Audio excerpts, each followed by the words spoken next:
ഞങ്ങൾ ആരംഭിക്കട്ടെ ഭാവനാടകം കുറുക്കനും കൊച്ചും. നീ നിന്റെ വീട്ടിൽ വരുമോ? ശരി കൂട്ടുകാരാ. ഈ കൊക്കെന്താ വരാത്തത്? ഞാൻ എത്തി. നീ വന്നോ? നിനക്ക് വേണ്ടി ഞാൻ ഒരു പായസം ഉണ്ടാക്കി വെച്ചിട്ടുണ്ട്. ഹായ് പായസം. അയ്യോ അയ്യോ കുറുക്ക, എനിക്കിത് കുടിക്കാനേ ആവുന്നില്ല. ഇതുകൊണ്ടോ ഞാൻ കുടിക്കുന്നത്? കുറുക്ക, നീ എന്നെ അപമാനിച്ചു.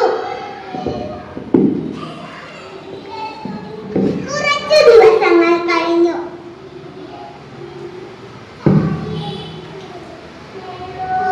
കുറുക്ക, നീ എന്റെ വീട്ടിൽ വിരുന്നിന് വരുമോ? എന്താ, ഞാൻ വരാലോ. ശരി കൂട്ടുകാരാ. ഈ കുറുക്കൻ എന്താ വരാത്തത്? കുറുക്ക നോക്കൂ,